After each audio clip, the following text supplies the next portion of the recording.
Ici Jean-Dominique Leduc et Marc Tessier. Bienvenue à Entre deux cases, édition Angoulême 2025. Avec cette série de balados spéciales, nous vous proposons, Marc et moi, des entrevues avec différentes participantes et différents participants de la délégation québécoise, réalisées sur place, comme si vous y étiez. Bonjour Thomas-Louis. Bonjour. Bonjour Thomas-Louis. Bonjour. Bonjour Marc. On se sent comme dans un épisode de Mr. Rogers. Bonjour Thomas-Louis.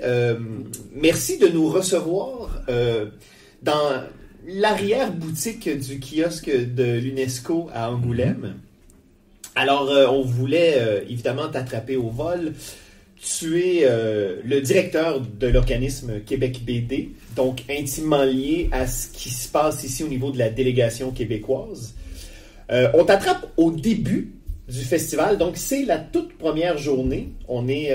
plein d'énergie. Oui, plein d'énergie. Et on est vraiment à la ligne de départ. Donc, en fait, je voulais revenir avec toi.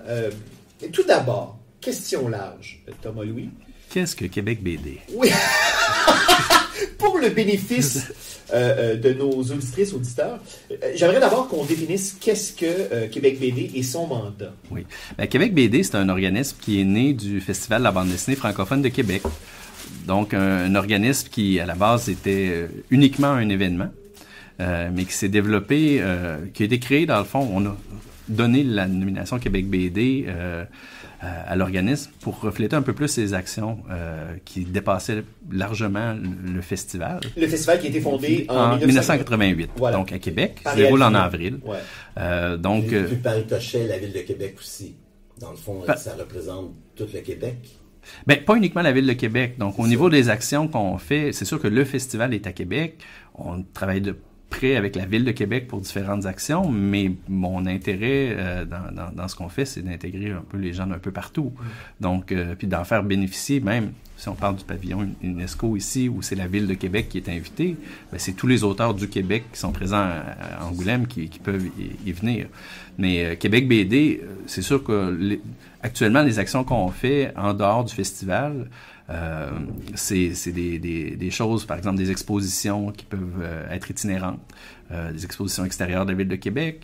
Il y a aussi des actions à l'international, donc représentation lors d'événements, que ce soit comme ici ou d'autres événements. Mais ça, des délégations, on en a organisé quand même pas mal au fil des ans, que ce soit Saint-Malo, Colomiers BD, Lyon, avec qui on a des liens depuis 2011, et tout ça. Et c'est quelque chose qui s'est accéléré dans les dernières années. Donc là, ça fait 4 ans maintenant qu'on a des liens avec Angoulême durant le festival. Mais cette année, on était au Mexique, je suis allé en Suède, on a fait une tournée en Belgique puis en France. Donc, c'est des actions qui se sont multipliées. Puis excuse-moi, ça fonctionne comment? Est-ce que c'est toi qui vas démarcher les festivals ou c'est les festivals qui contactent ton organisme pour, on aimerait savoir des Québécois ou des Canadiens qui participent, tu sais? C'est du cas par cas, je dirais, et c'est pas tous les festivals avec qui je suis en contact que je fréquente. Au sens où il y a des auteurs québécois j'ai pu envoyer des auteurs québécois dans des événements sans y être. Et il y a des événements pour lesquels on a démarché pour être présent. Par exemple, cet automne, j'ai fait le Centre belge à la bande dessinée où on avait un week-end de programmation québécoise. Et le week-end d'après, c'était Quai des Bulles. Donc pour moi, c'était pertinent, tant qu'à faire le déplacement en Belgique, où on avait une invitation, d'être présent à Quai des Bulles. Donc, on a pris un kiosque là-bas pour représenter la bande dessinée québécoise avec la Librairie du Québec. Et ça permet de faire des événements, mais c'était pas une invitation formelle, mais ça permet d'assurer une présence. Puis il y a aussi des fois du travail avec les délégations du Québec, par exemple, ou l'ambassade du Canada dans certains pays, ce qui nous amène à développer des projets comme Guadalajara cette année, qui est Continue. Guadalajara, qui était un projet que c'est la 3e année que j'y allais. C'est la première année où on avait un kiosque. C'était à l'invitation de la délégation du Québec. Donc, ils voulaient qu'il y ait une présence sur place. Donc, c'est vraiment du cas par cas selon les projets. Alors, toi, tu es arrivé en fonction comme directeur du Festival de Québec en 2005. Exact. À quel moment s'est amorcée cette réflexion-là d'élargir les actions pour finalement lancer Québec BD? Ben, moi, je suis rentré en poste en juin 2005 et l'organisme était à reconstruire à ce moment-là. Et le premier événement que j'ai fréquenté, c'est Angoulême. Ben d'ailleurs, on s'y est croisé en 2005. Moi, je me souviens de t'avoir croisé ici. Ouais, Donc, janvier, c'était 2006, mais janvier 2006, effectivement, on s'est croisés. Et donc, j'arrivais tout plein d'espoir en me disant, je vais collaborer avec le Festival d'Angoulême, on va faire des choses, tout ça. J'ai déchanté assez vite en arrivant ici, en constatant l'ampleur de l'événement, l'ampleur des budgets aussi, des expositions et tout. Mais ça a permis de faire des liens, des premières rencontres avec Angoulême, mais des liens avec d'autres événements de taille peut-être plus petite, et de penser qu'il y aurait des possibilités de collaboration à l'international. Fait que la première vraie collaboration à l'international s'est faite avec Saint-Malo en 2008. Avec un intérêt, dans le fond, c'était le 400e de la Ville de Québec. Il y avait un lien Ville de Québec, Ville de Saint-Malo. Donc, ça a été une première présence d'amener des auteurs à l'international. Puis j'ai trouvé qu'il y avait beaucoup d'opportunités. Donc, c'est des choses qui ont été refaites par la suite à différents moments, que ce soit en Argentine, où je suis allé avec des auteurs, ou en France. Puis tranquillement, ben, les projets se sont multipliés, là. Au point où, finalement, vous avez fondé Québec BD, l'organisme qui englobe le festival, ouais.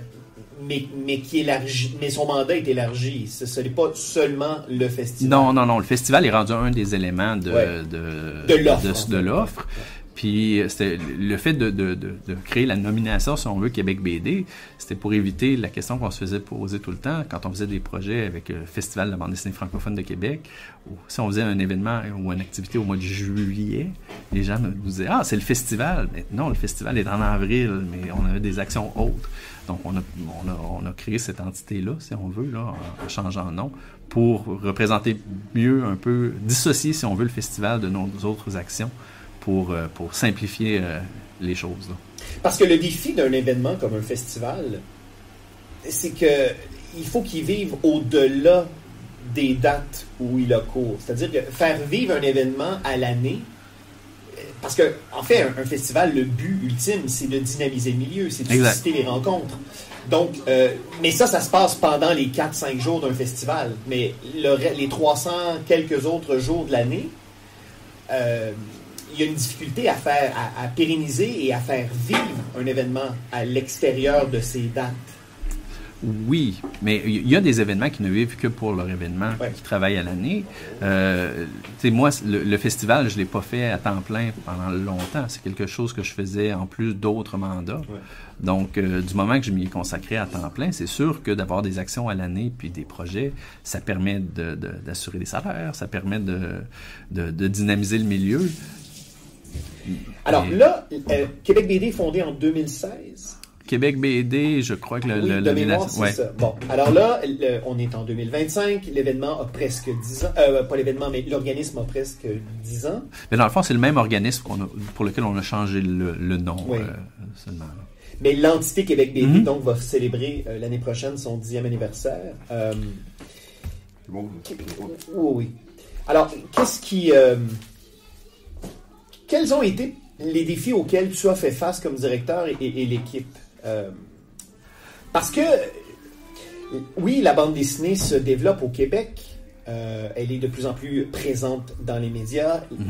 On sent que tout à coup, elle est aussi présente dans les institutions.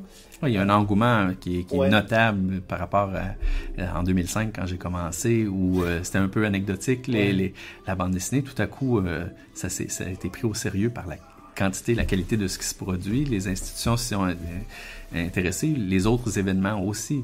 Donc, en termes de festival de bande dessinée, on a été le seul pendant longtemps.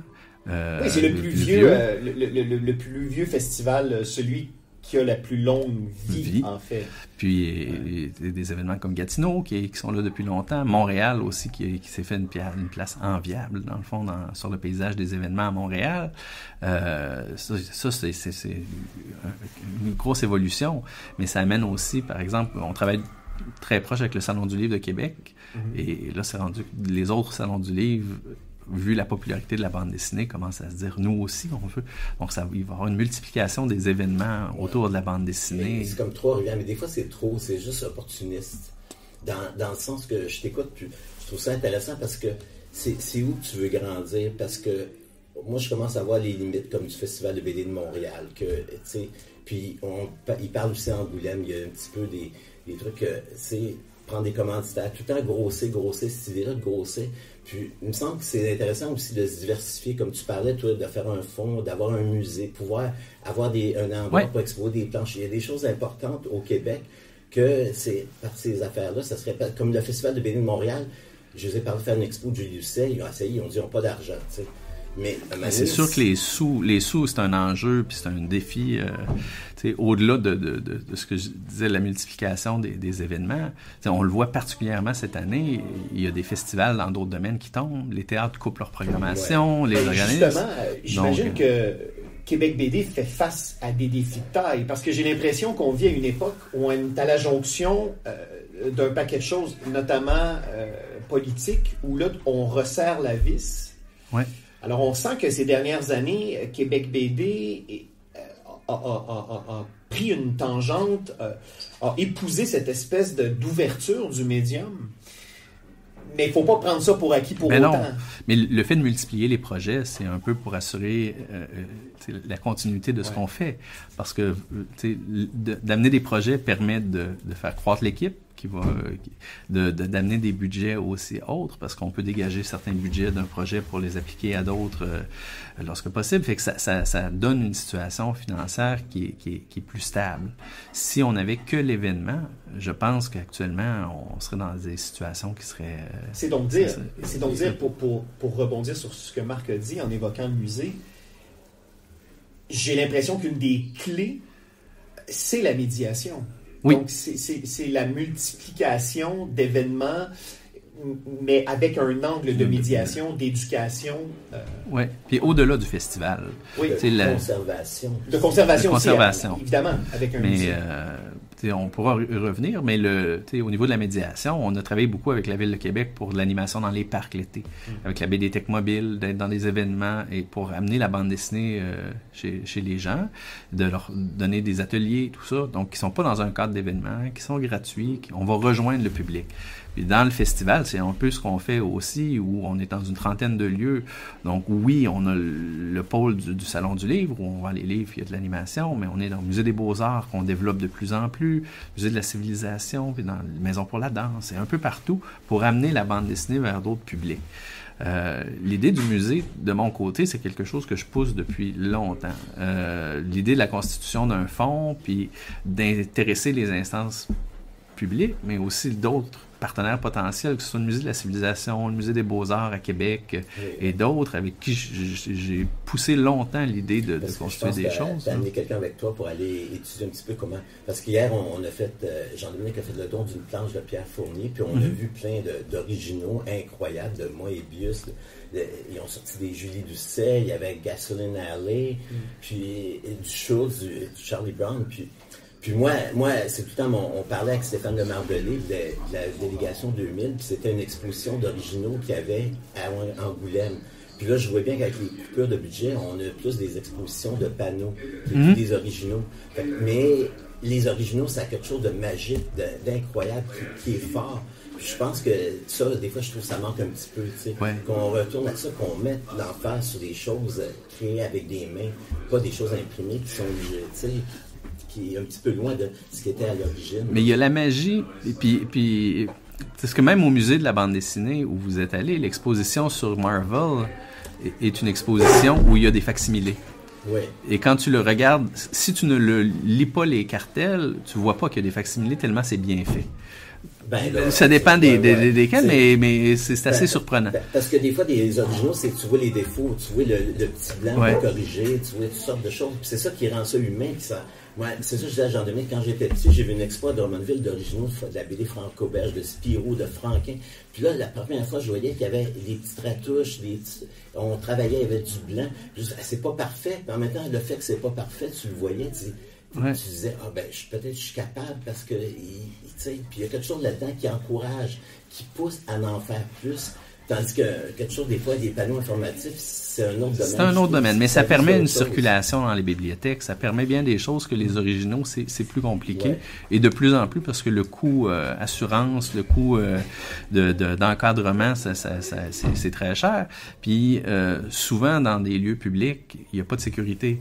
Donc, on peut prendre le risque, mais de refaire une exposition en bibliothèque avec des originaux de Franquin, par exemple, ici, peut-être en France, mais au Québec, par exemple, c'est à peu près impensable parce qu'il n'y a personne qui va avoir une sécurité juste pour ça. Mais c'est fou que ça était possible avant, puis c'est plus. Non. Il y a des choses qu'on. Mais la valeur des originaux n'est plus la même non plus. Puis la visite que vous avez faite dans les réserves du musée aussi, l'idée de pouvoir toucher les originaux, de les prendre dans les mains, de les regarder en détail, c'est quelque chose auquel le public n'a pas accès. Et même en encadrement, il y a une distance qui se crée. Ouais. Mais c'est vrai que ça manque. Et nous, on va avoir la Maison de la BD à Québec qui va ouvrir ce printemps. Donc ça, c'est un projet justement qui résulte de l'intérêt qu'on a démontré depuis longtemps à la ville pour mettre en place un lieu d'exposition. On a fait une étude de préfaisabilité, même avec un projet conjoint avec la Manif d'art de Québec pour un lieu d'exposition construit sur mesure, si on veut. Et on a eu l'espace 400e, mais c'est des choses qui sont très difficiles parce que les budgets explosent aussi. Un projet de 20 millions est rendu un projet de 40 maintenant. C'est le même principe que lorsqu'on fait des rénaux. Oui, c'est ça. Il n'y a pas de... Ouais. Le facteur COVID aussi a fait que tout est plus... les choses qu'on a pu faire comme démarche avant là, sont plus chères. Et là, la ville nous confie un lieu. Donc, on fait un projet pilote avec nous en nous confiant un lieu d'exposition dans lequel on va pouvoir exposer des originaux. C'est un peu puis d'accueillir des expositions de l'extérieur avec des originaux. Donc ça, c'est des choses qui vont être intéressantes à surveiller, mais ce ne sera pas uniquement parce que oui, des originaux, il y a encore beaucoup d'auteurs qui travaillent à la main, mais il y a beaucoup d'auteurs maintenant qui travaillent en numérique, donc c'est de trouver d'autres façons de présenter leur travail aussi. C'est aussi l'histoire de la mémoire, parce que je pense au l'expo off que Alexandre Lafleur et Caro Caron a organisé, qu'il y avait des originaux de Julie Doucet, de Valium, après tous les gens qui ont fait Simon Bossé. Puis bon, eux autres, ils assuraient, ils étaient là, tout ça, mais il n'y a pas eu d'assurance qui ont été prises. C'était un petit peu underground, mais c'était fantastique. Mais ça allait avec le thème aussi de l'exposition. Mais en même temps, c'est une liberté. Ça a été fait. Oui. Mais il faut se lancer pour le faire. Ouais, mais le FBM n'en a pas parlé. Puis eux autres, c'est comme on dirait, puis j'ai trouvé ça dommage parce que c'était une vraie expo d'originaux. Puis tous les gens qui ont été voir ça, ça les a touchés, ça les a stimulés. Puis, fait que je trouvais ça un petit peu dommage. Mais le Palais Ontario est un lieu magnifique. Puis, là, mais c'est pas le premier projet qu'ils font non plus, qui met de l'avant l'underground montréalais. Puis, mais il y en a pas. C'est un lieu unique. Puis dans notre cas, au niveau un des constats que j'avais fait aussi, c'est que oui, il y a des originaux de bande dessinée dans les collections publiques, que ce soit la BNQ, Bibliothèque Archives nationale du Canada. Mais leur rôle n'est pas de les mettre en valeur, c'est de les conserver. Oui, il n'y a pas un mandat de médiation de rattacher autour de ça. Ouais. Et le musée de la bande dessinée à Angoulême, par exemple, parce que j'en ai discuté avec Vincent Esch, qui est le directeur, avant le don, une des choses qui le motivait beaucoup, c'est le fait que la planche de Pierre Fournier pourrait être prêté à d'autres institutions pour être présenté en exposition. Oui, pour qu'il y ait une circulation. Ça tombe dans un fond qui circule. Puis je pense que c'est ce qui est intéressant avec ça, des lieux comme ça. Puis c'est un peu ce que je veux faire à Québec, de mettre en place un fonds qui soit en réseau avec d'autres lieux. Tu connais que, comme moi, j'en ai beaucoup d'originaux. Puis quand je vois ça à Angoulême, je dis peut-être qu'il faudrait que je les donne à Angoulême, mais je voudrais les donner au Québec, tu sais. Ouais. Je voudrais que puis il y a des fonds, que ce soit des fonds d'auteurs québécois ou même des fonds privés avec des œuvres étrangères au Québec. Il y a des choses qu'il faut qui restent au Québec. Puis ça n'intéresse pas nécessairement les musées, ou qui prendraient une pièce ou deux pour avoir un exemple, mais moins sur l'ensemble. Encore là, c'est la mémoire. Aussitôt qu'on va pouvoir exposer toutes ces planches-là, montrer le travail de plein de générations, ben il y a des gens qui vont voir qu'il y a une continuité sur le temps qui se fait sur plusieurs décennies. Donc, on va voir que ça a commencé à un point, puis ça continue, fait qu'il y a une évolution. Parce que des fois, on parle juste du présent.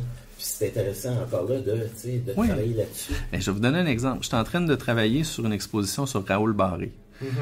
Raoul Barré qui a publié 1900 dans la presse, tout ça, 1902, sa première planche, jusque dans 1923, à peu près. À peu près les seuls exemplaires qui existent de son travail en bande dessinée, c'est les microfilms de la BANQ. Donc des microfilms qui ont été numérisés, qui sont disponibles en ligne, mais qui sont une mauvaise photo noir et blanc de planches de bande dessinée, qui sont couleurs pour la plupart. Donc les Sunday Pages, les pages du dimanche qui étaient pleines de couleurs, ces planches-là, il en existe des images qui circulent en ligne qui viennent des États-Unis, parce qu'ils publiaient aux États-Unis Ozark Hotel, mais francophone, j'en avais jamais vu. Les Contes du Père Raux, qui sont une autre série qui a publié uniquement ici, les seuls exemples qu'on a, c'est du noir et blanc. Alors, pour l'exposition, j'ai fait scanner des pages de couleurs. Donc, on retrouve la vraie qualité. Là, tu parles des pages originales, des pages imprimées. Les pages imprimées, parce que les pages originales, je n'ai pas idée où ça peut se retrouver. J'en ai jamais... Si elles existent. Encore faut-il qu'elles existent encore. Là. Mais elles ne seraient pas couleurs. Alors que dans les journaux, c'était publié en pleine couleur. Et fait que là, j'ai fait scanner des pages, une page du Conte du Père Raux, Ozark Hotel, ou l'Auberge du Père Noé. Et aux États-Unis, Billy Harlan avait une copie aussi que j'ai fait scanner. Donc, j'essaie de récupérer ça pour l'exposition, mais ça m'a juste montré la problématique, c'est que c'est un auteur, quelques pages, alors que je voyais du Albéric Bourgeois aussi, plein de couleurs et tout ça. Et le coût de numérisation est assez élevé à la BANQ malgré tout. Donc, je peux pas me permettre d'en faire 50 pages, alors que ça serait intéressant qu'il y ait un projet de numérisation de ça, parce que le patrimoine qu'on a était assez riche, puis ce qui en reste, c'est malheureusement des mauvaises reproductions. Fait que j'ai fait scanner aussi la planche de 1902, qui est considérée comme la première bande dessinée publiée dans les journaux, mais c'était encore là l'image du microfilm qui circulait depuis toujours. Fait que là, j'ai fait scanner à partir de l'original, qui est noir et blanc, mais d'en avoir au moins une copie qui a plus de détails, puis où on voit la souplesse du trait. Mais c'est pas le rôle de notre organisme de faire ça à la base, mais je trouve important de le faire, puis d'investir un peu là-dedans parce que des originaux comme ça, 1902, de la presse, on a été chanceux de pouvoir le numériser. Peut-être que dans 10 ans, il va être trop fragile pour être ouvert. Fait qu'on est dans une fenêtre de temps qui est assez limitée, je pense, pour faire ça. Fait que je le fais par plaisir. Puis c'est la même chose quand je disais que je poussais depuis longtemps pour un lieu, pour les fonds, puis d'essayer d'en parler, puis que les gens soient au courant de la problématique. Ben c'est des choses que je fais pas nécessairement par obligation ou pour le mandat premier de Québec BD, mais je le fais par intérêt personnel. Là. Alors, là, on est à Angoulême. Le festival vient de commencer cette année, en 2025. Il y a une délégation québécoise. Au niveau de l'histoire du Québec avec Angoulême, la première délégation s'est tenue en 1985. Donc, on est 40 ans plus tard. Oui. Puis est-ce que je me trompe pour dire que la Ville de Québec était impliquée dans la première délégation? Ça sera à vérifier parce que ça a été organisé par l'équipe du magazine Crow, en fait. Sur les 24 auteurs présents, autrices présentes. Ou c'était en 2000 peut-être qu'il y avait... La délégation 2000, c'était Stéphane Lemardelé et William Swift. Il y avait, oui. En 2000, il y avait des auteurs de la Ville de Québec. D'ailleurs, il y avait Lénard Arsenault, il y avait André-Philippe Côté. Et j'avais vu un programme où il y avait un mot du maire Jean-Paul Lallier à l'époque. Là, tu me poses vraiment une très bonne question. Je te donnerai l'information, j'essaierai de retomber. C'est ça, c'est parce que le Québec était invité d'honneur, comme ici en ce moment, c'est l'Espagne. Donc, c'est sûr que Québec est impliqué. Mais la Ville de Québec elle-même, je ne sais pas. Je vous retrouverai l'information, mais dans une des délégations, le programme avait un mot du maire Jean-Paul Lallier, puis un des partenaires principaux, c'était la Ville de Québec. Je dis ça parce que c'est assez drôle de voir que les délégations des 4 dernières années, si on veut, il y a des choses qui ont été faites comme l'espace ici au pavillon UNESCO, où la Ville de Québec est invitée, qui permet d'accueillir des auteurs québécois. Mais il y a encore un lien. Mais donc, quel est le mandat cette année de la délégation québécoise? Parce que là, il y a près d'une trentaine d'artistes. Ouais, 26, ouais. Je crois. Ou... Alors, qu'est-ce que Québec BD s'attend? Bon, comment une délégation est choisie et recrutée? Ben, ça, c'est une bonne question, mais c'est vraiment du cas par cas. Dans le contexte d'Angoulême, quand tu dis cas par cas, ça va être cas par cas selon les projets, mais cas par cas au niveau des auteurs aussi. Il n'y a pas une constante par rapport aux auteurs qui sont présents. Dans la délégation canadienne et québécoise cette année, on considère, oui, les auteurs qui viennent avec l'Espace Canada puis les éditeurs canadiens, les auteurs qui viennent pour le quartier jeunesse du Québec, puis on a aussi répertorié les auteurs québécois et canadiens qui sont dans le programme, donc avec qui j'ai été en contact aussi pour la plupart, et pour noter la présence canadienne. Donc c'est pour ça que cette année, il y a 26 ou 28 auteurs présents. L'an dernier, il y en avait 64. Le Canada était à l'honneur, mais c'est des auteurs qui participent par leur présence à la visibilité que peut avoir le Québec ou le Canada, là. Mais au niveau de la constitution des délégations, par exemple, cette année, il y a le quartier jeunesse, donc avec la SODEC et le Conseil des arts et des lettres du Québec, il y a des éditeurs qui ont été sélectionnés pour présenter des ouvrages jeunesse, et il y avait un auteur qui venaient pour représenter leurs ouvrages. Avec ça... Mais ça passe par toi ou c'est quelqu'un d'autre qui initie ça, puis après qui... je suis dans les discussions. Donc, pour le quartier jeunesse, par exemple, j'ai été dans les discussions au départ, mais ça vient d'une volonté de la SODEC puis du CALC d'avoir une présence à Angoulême. C'est juste que moi, je suis là pour apporter des solutions.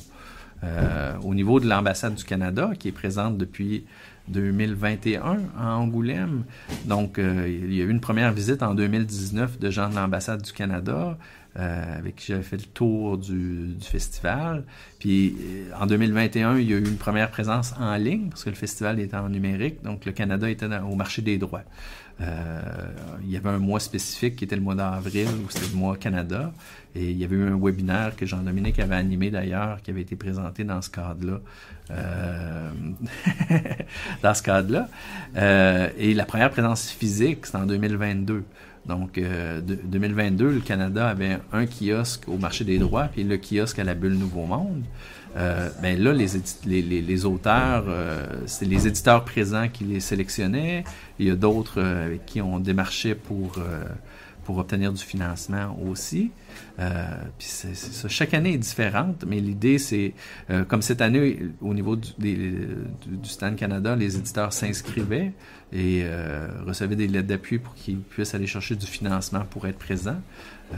Mais le CALC a appuyé énormément d'auteurs aussi cette année, auteurs et autrices. Donc, c'est vraiment... je pourrais raconter l'histoire de chaque auteur pour dire comment il est venu, mais c'est vraiment... c'est un maillage qui permet... un petit peu coordonnateur du tout une fois que c'est confirmé. Avant.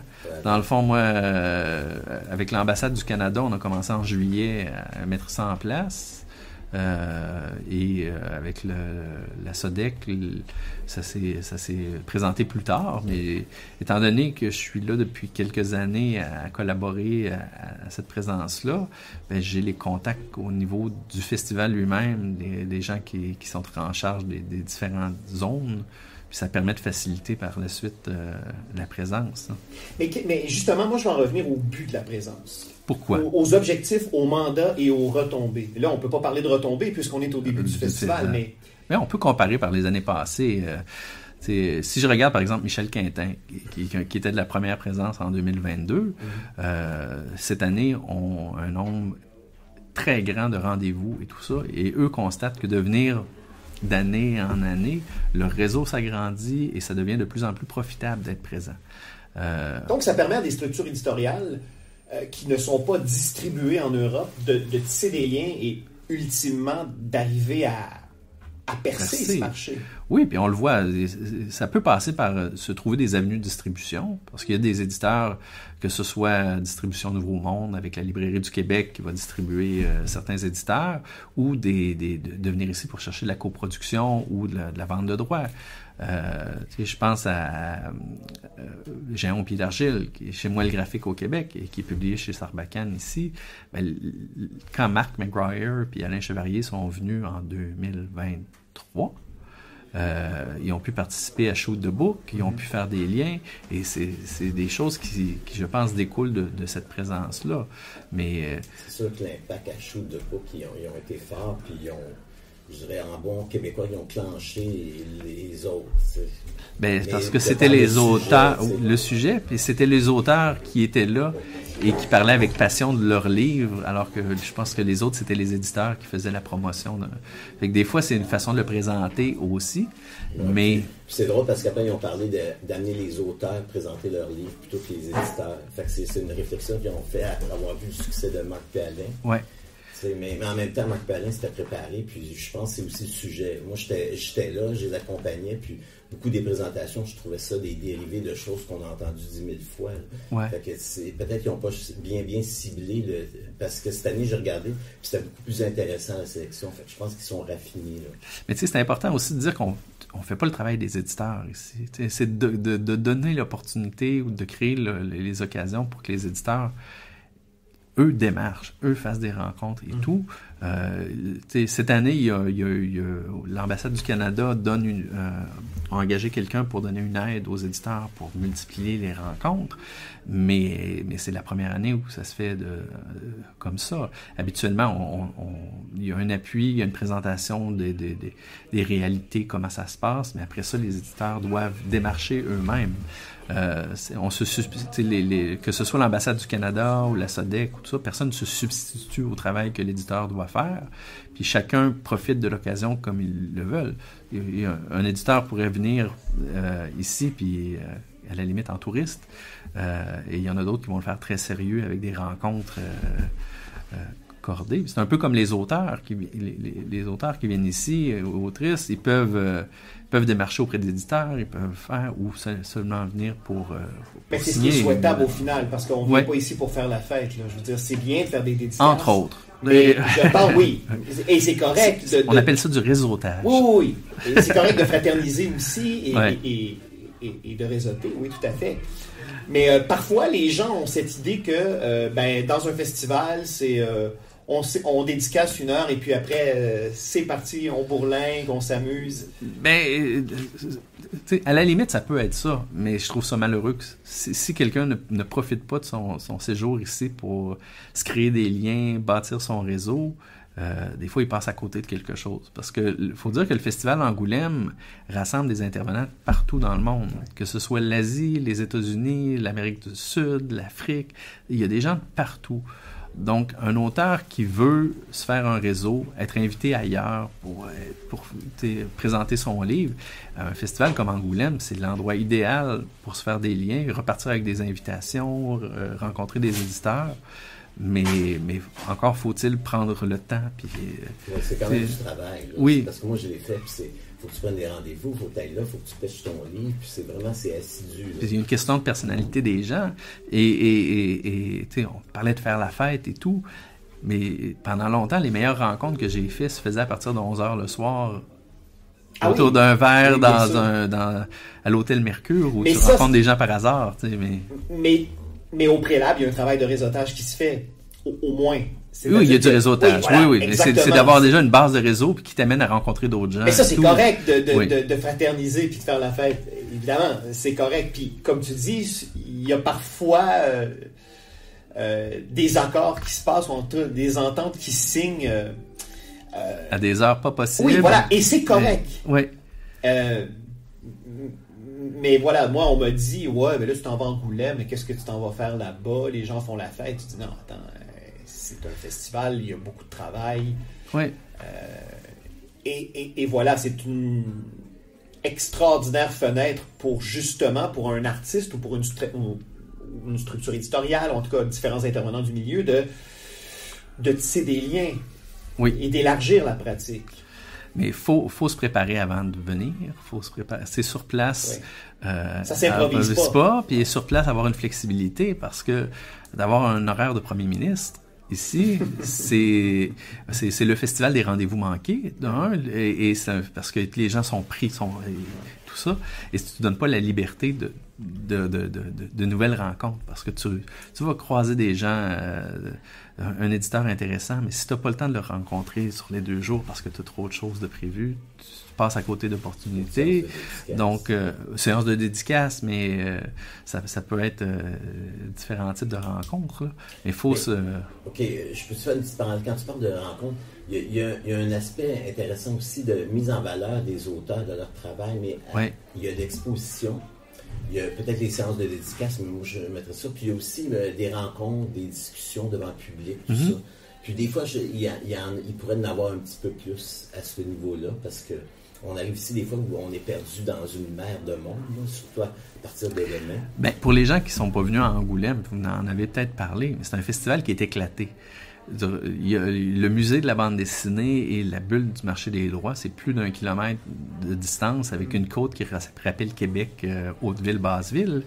Il y a des choses très intéressantes qu'on va manquer malheureusement, faute de temps de se déplacer puis revenir à autre chose. Faut choisir. Puis il y a des belles rencontres, puis il y a le festival lui-même.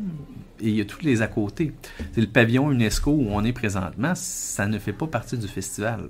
Techniquement, c'est un projet de la ville d'Angoulême qui est sur la carte de l'événement, mais la programmation ne relève pas du tout du festival. Il y en a plein d'initiatives comme ça. Il y a un festival de bande dessinée chrétienne, il y a le off du off, et tout ça. Et ces activités-là ne se retrouvent pas dans le programme officiel. Donc, le programme est déjà hyper chargé de plusieurs activités au même moment à différents endroits, en plus de ce qui n'est pas officiel. Donc, quelqu'un qui veut participer, et il peut être occupé à la journée longue sans aller aucunement dans les séances de dédicace, là. Alors, Thomas-Louis, je le rappelle, c'est le jour 1 du festival d'Angoulême, l'édition 2025. Donc, on souhaite en fait... on souhaite que cet événement-là soit positif pour toute la délégation québécoise, que ça permette... Et canadienne aussi. Et donc, d'élargir le champ des possibles, parce qu'au final, c'est ça le but. Et on te souhaite pas trop de repas protocolaires, parce que... Des bons repas. Oui, des bons repas. Mais tu parlais tantôt, c'est très pentu ici, donc... si tu avais... OK, on va terminer là-dessus. Si tu avais un conseil à donner, ou que tu as peut-être donné hier, ou que tu vas donner aujourd'hui, là, à un ou une artiste, ou en tout cas un intervenant du milieu qui vient pour la toute première fois participer au Festival d'Angoulême, qu'est-ce que ce serait? Ne pas mettre de nouveaux souliers, des bons souliers, mais à la blague. Mais non, sinon d'en profiter pleinement puis de rester ouvert aux rencontres. De se mettre dans des situations où tu vas rencontrer du nouveau monde. Parce que des fois, il y a une tendance dans les délégations comme ça à rester en délégation. Puis, et c'est vrai que souvent, puis moi, je reste à Québec, la plupart des auteurs sont à Montréal et tout ça. Je vois des gens ici que je vois pas durant l'année. Donc, c'est des belles occasions de rencontre. Mais c'est bien de se mettre en danger un peu puis de partir à la rencontre d'autres gens dans des événements et d'essayer de sortir de sa zone de confort et de son réseau habituel, là. Mais d'essayer d'éviter de rester en groupe parce que c'est super le fun, mais des fois tu passes à côté de belles rencontres. C'est beau ce que tu dis parce que c'est applicable au monde en général, le nouvel ordre mondial dans lequel on vit, alors qu'on cherche à fermer les frontières et à se regrouper entre nous. Soyons ouverts, allons vers les autres, soyons fleurs bleues, rêvons d'un monde meilleur. Thomas-Louis, merci beaucoup d'être passé à ce micro. Sans problème, merci. Indicatif sonore, Xavier Pinchot. Pour suivre notre couverture du Festival Angoulême, édition 2025, rendez-vous au jean-dominique-leduc.ca/tribune au pluriel, /catégorie au pluriel /Angoulême-2025. Certes, c'est long, mais ça vaut le coup.